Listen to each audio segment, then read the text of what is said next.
गर्मियों की छुट्टी में देवरानी जेठानी पहुंची पुरानी हवेली वाले ससुराल। पता नहीं मेरी पुरानी हवेली कैसी होगी, पता नहीं क्यों आज अपनी हवेली की बहुत याद आ रही है। ऐसा भी क्या है माँ जी आपकी उस पुरानी हवेली में जो दिन भर उसे याद करती रहती हो? अब शहर आ गई हो तो शहर की आदत डाल लो ना। माँ जी मुझे तो नाम सुनकर ही कोई खंडहर लग रहा है, पुरानी हवेली। इससे अच्छा तो हमारा शहर है, यहाँ रहिए और यहाँ घुलिए मिलिए, अपनी पुरानी हवेली को याद करना छोड़ दीजिए। बहू मेरी पुरानी हवेली के बारे में ऐसा मत बोल, तुम्हारे पतियों का जन्म भूमि है वो और मेरा ससुराल। इसी तरह कुछ दिन गुजरते हैं और एक दिन बच्चे स्कूल बैग टांग कर खुश होते हुए घर आकर कहते हैं, मम्मी मम्मी हमारे स्कूल में हमारी गर्मियों को छुट्टियां पड़ गई हैं। अरे वाह, गर्मियों की छुट्टियां पड़ गई, ये तो बहुत ही अच्छी बात है। अब घर में रहकर मजे करना। नहीं चाचा जी, हमें घर पर रहकर मजे नहीं करना। इस गर्मी की छुट्टियों में हमें कहीं घूमने जाना है, इतनी गर्मी पड़ रही है। चलिए शिमला या मनाली चलते हैं। स्कूल के और बच्चे भी कहीं न कहीं घूमने जा रहे हैं गर्मियों की छुट्टी पर। हाँ पापा, कहीं घुमाने लेकर चलिए इस बार गर्मी की छुट्टी पर। एक काम करते हैं बच्चों, इस बार गर्मी की छुट्टियों में मेरी पुरानी हवेली चलते हैं। देख रही हो देवरानी, फिर से शुरू हो गई माँ जी अपनी पुरानी हवेली को लेकर। माँ जी बच्चों की गर्मी की छुट्टी पड़ी है तो कहीं अच्छी जगह घूमने जाएंगे ना। पुरानी हवेली में ऐसा क्या है जो मैं अपने बच्चों की गर्मी की छुट्टियां उस पुरानी हवेली में ले जाकर खराब करूं? हर बार बहू तू मेरी बात को काटती है, कभी मेरी बात भी मान लिया कर। इतना समय हो गया पुरानी हवेली को देखे हुए। शादी के बाद बेटों के कामकाज की वजह से शहर में रहना पड़ा, पर अब जब बच्चों की गर्मी की छुट्टियां पड़ी हैं तो वहाँ जाने में क्या ही बुराई है। शहर की हवा रहन सहन तो बच्चों ने देख ही लिया है, अब एक बार अपनी पुरानी हवेली भी देख लेंगे। ठीक है माँ, आप परेशान मत होइए, अब हम गर्मी की छुट्टी में पुरानी हवेली ही जाएंगे। दोनों ही देवरानी जेठानी बाजार जाकर कपड़ों की शॉपिंग करती हैं। मुझे तो समझ नहीं आ रहा देवरानी जी, उस पुरानी हवेली के लायक कौन से कपड़े खरीदूं। जेठानी जी सच कहूं तो मेरा बिल्कुल भी मन नहीं है गर्मी की छुट्टियों में पुरानी हवेली जाने का, पर अब तो पतिदेव ने भी बोल दिया है, अब तो जाना ही पड़ेगा। चलो कोई नहीं, जो कपड़े समझ में आते हैं खरीद लेते हैं। मॉल में खड़ी देवरानी जेठानी अब कई तरह के कपड़ों की शॉपिंग करके घर आती हैं। रात को सारा परिवार सो रहा होता है, तभी ऋषि अपनी माँ से कहता है, मम्मी मम्मी, दादी जी जिस पुरानी हवेली में हमें लेकर जा रही है, क्या उस पुरानी हवेली में भूत भी होंगे और हमें पायलों की आवाज भी सुनाई देगी, छन छन छन छन की? चुप करो, भूत वूत नहीं होते, अब जल्दी से सो जाओ, कल सुबह निकलना भी है। ये भगवान मेरी बेटी की बात सच ना हो जाए, कहीं माँ जी की उस पुरानी हवेली में कुछ ऐसा वैसा ना हो। अगले दिन सुबह सारा परिवार पुरानी हवेली के लिए बड़ी सी कार में बैठकर निकल जाता है। 7 से 8 घंटे का सफर खत्म करके पूरा परिवार अपनी पुरानी हवेली के पास पहुंचता है, जहां बहुत बड़े पार्किंग में उनकी गाड़ी लगती है। एक एक करके सारे सदस्य कार से बाहर निकलते हैं। हवेली की ऊंची ऊंची इमारत को देखकर दोनों देवरानी जेठानी कहती हैं, ओ माय गॉड माँ जी, ये है आपकी पुरानी हवेली, इतनी ऊंची और इतनी विशाल पुरानी हवेली। इनकी ऊंची ऊंची इमारत को देखकर तो मेरे तो गर्दन में दर्द हो गई है। कितनी बड़ी बड़ी खिड़कियां हैं इस पुरानी हवेली की। मम्मी वहाँ देखो कितना बड़ा गार्डन है, कितने सारे फूल लगे हुए हैं। इतने बड़े गार्डन में तो हम क्रिकेट खेलने में बहुत मजा आएगा। ऐसे ही कहा तूने, अब यही हम रोज क्रिकेट खेला करेंगे। ये पुरानी हवेली बाहर से जितनी खूबसूरत है, अंदर से कहीं और ज्यादा खूबसूरत है। अब सारा परिवार हवेली के अंदर आते हैं कि तभी दादा ससुर, दादी सास, बुआ सास की बहू सुमित्रा और उनके परिवार का स्वागत करते हुए, बहुत खुशी हुई सावित्री तुम्हें और तुम्हारे पूरे परिवार को इतने वर्षों बाद अपनी पुरानी हवेली में देखकर। आओ नाम दोहराओ। सिमरन और प्रियंका अपनी पुरानी हवेली की दीवारों पर कुरेद कुरेद कर बनाई गई डिजाइनों को छूकर, जेठानी जी माँ जी की इस पुरानी हवेली की दीवारें देखिए कितनी शाइन कर रही है, और इसके ऊपर जो पत्थरों को कुरेद कुरेद कर डिजाइन बनाई गई है वो कितनी खूबसूरत लग रही है। सच कहूँ देवरानी जी, मुझे तो ये पुरानी हवेली एक खंडहर लगती थी, पर ये पुरानी हवेली तो कहीं ज्यादा आलीशान और खूबसूरत है। वहीं दूसरी तरफ विद्या अपने हाथों में जयपुरी साड़ी लेकर प्रियंका और सिमरन के पास आती है। बड़ी दीदी आप बहुत लंबा सफर तय करके आए हो तुम लोग। जाओ नदी के ठंडे ठंडे पानी में नहा लो, फिर मैं तुम लोगों का खाना लगाती हूँ। नदी? बाथरूम नहीं है क्या? नहीं, हमारी पुरानी हवेली में नदी के पानी से ही नहाया जाता है। अब दोनों देवरानी जेठानी अपने अपने बच्चों को लेकर हवेली के अंदर बनी हुई उस बहुत बड़ी नदी के अंदर नहाती हैं। मम्मी मम्मी, नदी में तैरने में बहुत मजा आ रहा है और पानी भी बहुत ठंडा है। बच्चों के साथ साथ अब तो मुझे भी बहुत खुशी हो रही कि इस पुरानी हवेली में आकर और नदी के पानी में नहाने में भी बहुत मजा आ रहा है। एक एक करके गोविंद और अभिषेक भी नदी के पानी में नहाते हैं और फिर सारा परिवार नहाकर डाइनिंग टेबल में बैठता है, जहां विद्या पूरे परिवार के लिए खाने में देसी खाना परोसती है, जैसे दाल, मट्ठा, आमरस, कई तरह के फल, फ्रूट, चपाती, कई तरह की हरी सब्जी, रायता, चावल। सभी लोग खाना खाना शुरू करते हैं। ना जाने कितने सालों के बाद आज अपनी पुरानी हवेली का ये देसी खाना खा रही हूँ। माँ जी, आपकी पुरानी हवेली सच में बहुत खूबसूरत है। जिस तरह से आप बोलती थी पुरानी हवेली, हमें तो कोई खंडहर सा लगता था। यह कोई खंडहर नहीं है बहू, बस कई वर्ष हो गए हैं इस हवेली को बने हुए, इसलिए अब इसे पुरानी हवेली के नाम से जाना जाता है। इस पूरे गांव में त्रिवेदी की हवेली बहुत मशहूर है। अब सभी लोग खाना खाकर आराम करने जाते, तभी रात में प्रियंका को वॉशरूम जाना होता है। अभिषेक जी उठिए ना, अभिषेक जी। हाँ, क्या हुआ? अभिषेक जी, मुझे वॉशरूम जाना है, पर अकेले जाने में डर लग रहा है इस पुरानी हवेली के वॉशरूम में। जरा साथ चलिए ना। तुम भी ना प्रियंका, इतनी बड़ी हो गई हो फिर भी डर लग रहा है। ठीक है, चलो मैं चलता हूँ।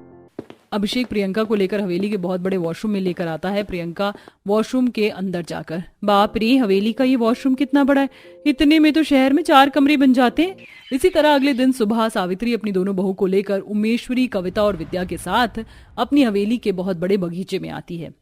बाप रे माँ जी, आपकी पुरानी हवेली में इतना बड़ा बगीचा भी है? हाँ बहू, हमारे इस हवेली में बगीचा भी है और वहाँ देखो उस तरफ हमने कई तरह की सब्जियां भी उगा रखी हैं। सच कहूँ तो अब शहर से ज्यादा मुझे अपनी ये पुरानी हवेली पसंद आ रही है। तो यहीं रह जाओ, मत जाओ अपने शहर। इतनी बड़ी हवेली में बहुत जगह है तुम लोगों के लिए भी। अब सभी फल और सब्जियों को तोड़कर दोनों देवरानी जेठानी पुरानी हवेली की रसोई में आती हैं, जहाँ संगमरमर के पत्थर से बनी रसोई देखकर, जेठानी जी, शहर में हमारी रसोई कितनी छोटी सी है और इस हवेली की रसोई देखिए कितनी बड़ी और आलीशान संगमरमर के चमकते पत्थरों से बनी हुई है। जैसे जैसे गर्मी की छुट्टियां बच्चों की खत्म हो रही है, वैसे वैसे मुझे शहर वापस जाने का मन ही नहीं कर रहा। अब दोनों देवरानी जेठानी मिलकर रसोई में खाना बनाती हैं और बनाकर पूरे घर वालों को खिलाती हैं। सावित्री, खाना तो तेरी दोनों बहू भी बहुत स्वादिष्ट बनाती हैं। शुक्रिया पापा जी। ऐसे ही कुछ दिन गुजरते हैं। अब इसी तरह पुरानी हवेली की बड़ी बड़ी खिड़कियों से आती ठंडी ठंडी हवाएं, नदी, बगीचा, देसी खाना, दोनों ही देवरानी जेठानी को बहुत पसंद आता है। वहीं दूसरी तरफ बच्चों के गर्मियों की छुट्टियां अब खत्म होती जा रही थी। हवेली में रहकर ये 2 महीने कब खत्म हो गए पता ही नहीं चला। सही कहा बेटा, ऐसा लग रहा है कल ही तो आए थे और अब जाना है। पहले हमें यहाँ आने का मन नहीं करता था, पर अब सच कहूँ तो यहाँ से जाने का ही मन नहीं कर रहा। इतनी खूबसूरत है आपकी ये पुरानी हवेली। हवेली तो हमारी शुरू से ही ऐसी है बहू। तुम ही लोग थे जो अपने शहर से हवेली आना पसंद ही नहीं करते थे, वरना हमारे इस पुरानी हवेली के दरवाजे तो हमेशा तुम लोगों के लिए खुले हुए थे। हाँ दादी सास, आप सही कह रही हो। हम आते तो नहीं थे, पर अब जब हम आए हैं तो हमें एहसास हुआ कि हमारी ये पुरानी हवेली सचमुच कितनी खूबसूरत है। यहाँ की बड़ी बड़ी खिड़कियों से आती ठंडी ठंडी हवाएं, बगीचे, नदी, संगमरमर के पत्थरों से बने हर कमरे, सभी चीज बहुत खूबसूरत है। मैं तो शुरू से ही कहती थी मेरी पुरानी हवेली बहुत खूबसूरत है। आज तुम लोगों को भी एहसास हो गया। ऐसे ही कुछ दिन गुजरते हैं। अब बच्चों की गर्मी की छुट्टियां खत्म हो जाती हैं। सारा परिवार सामान पैक करके शहर के लिए निकल रहा होता है, जहां उमेश्वरी नम आंखों से अपने पोता पोती के हाथों में पैसों की भेंट देते हुए कहती है, इसी तरह हर साल अपनी गर्मी की छुट्टियों में अपने परदादा की पुरानी हवेली में आते रहना। वादा करो, आओगे ना? जी परदादी माँ, हम जरूर आएंगे अपनी इस पुरानी हवेली में।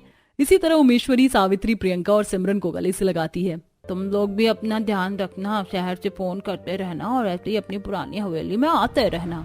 इसी तरह सावित्री का अपनी पुरानी हवेली में आने का सपना पूरा हो जाता है और दूसरी तरफ गर्मी की छुट्टियों में देवरानी जेठानी आज इस पुरानी हवेली से कई यादों को लेकर अपने पूरे शहर के साथ लौट जाती हैं।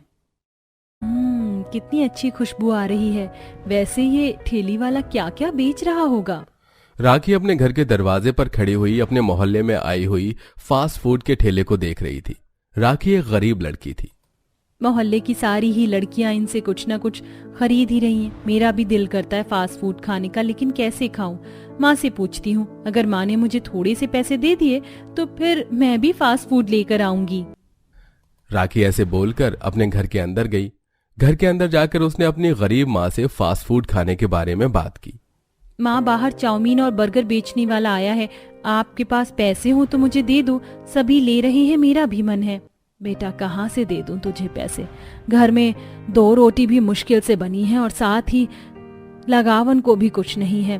प्याज से ही आज भी पेट भरना पड़ेगा। ऐसे में मुझे माफ कर दे बेटा, मैं तुझे पैसे नहीं दे पाऊंगी। कोई बात नहीं है माँ, आप माफी क्यों मांग रही हैं? मैं अपने घर के हालात समझती हूँ। मैं ही पागल हूँ जो आपसे आकर पैसे मांगने लगी। माफ कर दो माँ। राखी ऐसे बोलकर अंदर जाकर लेट गई। उसकी माँ हिमानी को ये सब देखकर काफी दुख हुआ। भगवान, कैसी मजबूर माँ हूँ मैं जो अपनी बेटी को 10-20 रुपए की चीज से भी खुश नहीं कर सकती हूँ। भगवान, मेरी बेटी बहुत सबरदार है। मैं चाहती हूँ कि उसे इस सब्र का सिला जरूर मिले। उसकी शादी किसी अच्छे से घर में करवा देना भगवान, जहाँ उसकी वो सारी ख्वाहिश पूरी हो जो हम पूरी नहीं कर पाते। हिमानी के ऐसे बोलते हुए आंखों में आंसू आ गए। ऐसे ही सिलसिला जारी था। देखते ही देखते समय गुजरा और वो दिन भी आ गया जब हिमानी की दुआ हकीकत में तब्दील हुई। सच में पंडित जी, इतने बड़े घराने से रिश्ता आया है मेरी बेटी के लिए? मुझे तो यकीन ही नहीं हो रहा है। हाँ हाँ हिमानी जी, आपकी बच्ची सीधी सादी है और उन लोगों को भी अपने अमीर घराने में कोई सीधी सी ही बच्ची चाहिए, इसीलिए उन्होंने आपकी बेटी को पसंद किया है। अरे भाग्य खुल गए हैं हिमानी जी आपकी बच्ची के। जी बिल्कुल सही कहा आपने पंडित जी, भाग खुल गए मेरी बच्ची के। हिमानी राखी का रिश्ता अमीर परिवार से आने पर बहुत खुश हुई और उसने उसकी बात वहीं पर पक्की कर दी।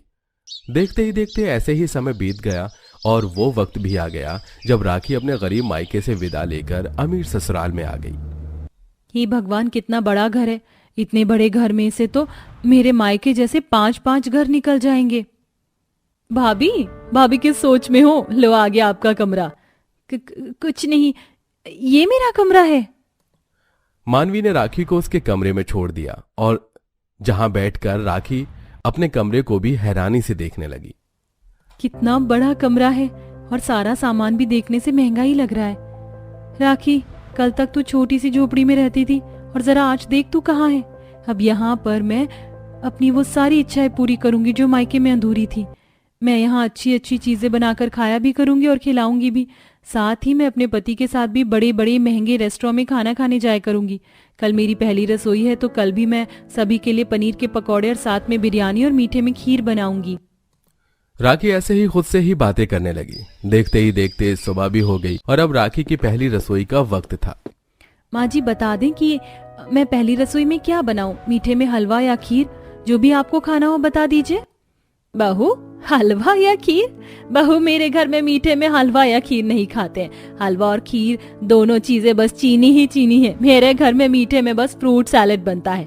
हम सभी अपनी हेल्थ को लेकर बहुत कॉन्शियस है, इसीलिए तो खीर वीर ना बनाना, बस फ्रूट सैलेड है। और हाँ, खाने में बस सादी चपाती, कोई पूरी कचौरी नहीं, चपाती और आलू पालक की हल्के मिर्च मसालों की सब्जी बना देना। और हाँ बहू, रसोई में अलग से प्याज, खीरा, पत्ता गोभी, चुकंदर, गाजर, मूली और नींबू रखे हुए, तो उन सभी का सलाद बनाना ना भूलना। क्या? जी माँ जी। राखी अपनी सास शारदा की बात को सुनकर रसोई में आ गई, जहां आकर वो खुद से ही बोलने लगी। ये क्या बात हुई? मैंने तो कितना कुछ सोचा था कि मैं ये बनाऊंगी वो बनाऊंगी, लेकिन माँ जी ने तो मेरे सारे ही अरमानों पर पानी सा फेर दिया। खाने को तो कुछ बनवा नहीं रही है, बस सैलेड चाहिए इतनी सारी चीजों का। जो भी है, अब अगर ये लोग हेल्थ को लेकर इतने ही ज्यादा कॉन्शियस हैं तो फिर इसमें कोई क्या ही कर सकता है। राखी ने सभी के लिए सबसे पहले फल काटे, उसके बाद उसने सब्जियों का सलाद बनाया, जिसके बाद उसने जल्दी से रोटी सब्जी बनाकर सभी के आगे उसे लगा दिया। अरे वाह, आज नई बहू ने खाना बनाया है। वाह, कितनी सारी चीजों का सलाद भी है। शारदा, मुझे तो प्लेट भरकर सलाद ही दे दो। मम्मा, मुझे भी सलाद ही चाहिए। मैं भी बस सलाद ही खाऊंगी। बहू, तो फिर तूने बेवजह रोटी सब्जी बनाने में क्यों अपना वक्त जाया किया? हम सभी तो सलाद ही खाएंगे। आप लोग सिर्फ सलाद ही खाते हो क्या? हाँ बहू, सलाद तो शरीर के लिए अच्छी ही होती है और हम सभी तो रोजाना सलाद खाते हैं, फिर चाहे हम खाना खाएं या ना खाएं। अच्छा, मैं तो यहाँ फंस गई। शायद ये लोग अब मुझसे रोजाना सलाद बनवाया करेंगे और मेरा क्या, जो मैं इतने सपने देख कर आई थी। लगता है कि अब तो सब छिप छिप कर ही पूरा करना पड़ेगा। राखी ने उसी दिन से छिप छिप कर अपनी पसंद की चीजें खाने का मन बना लिया। कुछ देर बाद ही वो कामों से निपटकर अपने कमरे में गई और मेरे पास अब तो पैसे भी हैं, चलो क्यों ना मैं कुछ मंगवा कर खाऊं। वैसे भी ऐसा बीमारू जैसा खाना खाकर तो मेरा मन नहीं भरा। मैं मंगवाऊंगी अपने लिए एक पिज्जा, फ्राइज और बर्गर।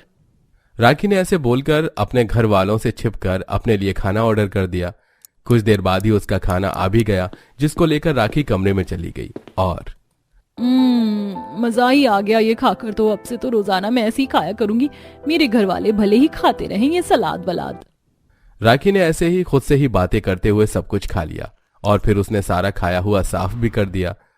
अब रोजाना ही ऐसे होने लगा था। राखी अपने घर वालों से छिप छिप कर ऐसे ही बाहर का खाना खाती थी। आज राखी बाजार आई हुई थी। मेरे घर वालों ने तो मुझे सब्जियां कटवा कटवा कर परेशान कर दिया है। अरे इतना सलाद तो वो लोग कैसे खा लेते हैं? मुझे तो शक है कि वो इंसान भी हैं या इच्छाधारी बकरी वकरी तो नहीं। राखी ऐसे ही खुद से बोलती हुई आ रही थी कि तभी उसे गोलगप्पे की रेडी खड़ी हुई दिखाई दी। अरे वाह, गोलगप्पे! आहा, देख कर ही दिल कर गया। कोई यहाँ नहीं है, छिप कर खा लेती हूँ। राखी खुद को रोक नहीं पाई और वो ललचाते हुए गोलगप्पे खाने को चली गई। काफी सारे गोलगप्पे खाकर उसका मन भर गया, जिसके बाद वो अपने परिवार के लिए सलाद का सामान लेकर अपने घर पहुंची। माँ जी, मैं सामान ले आई हूँ, आप बता देना कि आप सलाद कब खाओगे तो फिर मैं बना दूंगी। अच्छा बहू, बहू तू मुझे कुछ मोटी मोटी सी क्यों लग रही है? देख जरा, तेरा मुंह भी कितना मोटा हो गया है। नहीं तो माँ जी, आपको शायद लग रहा होगा, वरना मैं तो आपकी तरह ही यही सलाद ही खाती हूँ। ये बहू इतनी हिचकिचा क्यों रही थी? जरूर दाल में कुछ तो काला है, मुझे देखना पड़ेगा। शारदा ने छिपकर राखी के वजन बढ़ने का राज जानना चाहा। उस दिन उसने ठान लिया था, इसीलिए उसने राखी के ऊपर नजर रखी और नजर रखने के बाद उसे पता चला कि राखी छिप छिप कर फास्ट फूड खाती है। राखी बेटा, राखी तू ये क्या खा रही है? माँ जी, तूने मुझसे झूठ बोला। देख राखी, मैं तेरे बाहर की चीजें खाने पर गुस्सा तो नहीं करूंगी, लेकिन समझा रही हूँ, ये सब बस कूड़ा है। इन चीजों को ज्यादा नहीं खाना चाहिए। आगे से अब ध्यान रखना, इन्हें ज्यादा मत खाना। शारदा की बात पर राखी ने बस गर्दन हिला दी। ऐसे ही कुछ दिन और बीते और लेकिन राखी ने अपने खाने पर काबू नहीं किया। जहां सलाद के शौकीन ससुराल वाले सेहत को सोचते हुए बस सलाद खाते थे, वहीं राखी अपनी सेहत की दुश्मन बनी बैठी थी। ऐसे ही आज के दिन भी राखी अपने कमरे में चिकन फ्राई खा रही थी। हाँ, मजा आ गया। Chicken fry! ये भगवान, मेरा अचानक से दम सा क्यों घुट रहा है? मुझे तो घबराहट सी हो रही है। राखी को अचानक से घबराहट होने लगी, जिसकी वजह से वो अपने कमरे से निकलकर भागी और भागते भागते ही वो बेहोश हो गई। उसकी ऐसी हालत देखकर जल्दी से डॉक्टर को बुलाया गया और कुछ देर बाद, राखी क्या था ये सब? तुम्हारे कमरे में हमें फ्राइड चिकन पड़ा हुआ मिला। तुम्हारे शरीर का कोलेस्ट्रॉल बढ़ रहा है और साथ ही तुम्हारा वेट भी ओवर हो रहा है। अब तुम बताओ कि ये सब कैसे हुआ? तुम बिना किसी को बताए छिप छिप कर फास्ट फूड खाती थी ना? रौनक चुप हो जा, बहू पर गुस्सा मत कर। बहू, तुझे मैंने पहले ही समझाया था और अब भी समझा ही सकती हूँ। मेरी बच्ची, ये सब खाना छोड़ दे। इसमें सेहत की बर्बादी के सिवा कुछ भी नहीं है। मैं मानती हूँ कि ऐसी चीजें खाने का सभी का दिल करता ही है, लेकिन अपनी सेहत अपने ही हाथों में है बहू। शारदा की बात पर राखी बस अपनी गर्दन हिलाने लगी। बस फिर क्या था, अब राखी को अकल आ चुकी थी। इस घटना के बाद से फिर कभी राखी ने छिपकर फास्ट फूड नहीं खाया। घर का सलाद खाने से अब उसका कोलेस्ट्रॉल और वेट भी नॉर्मल होने लगा था और अब सब कुछ ठीक हो चुका था।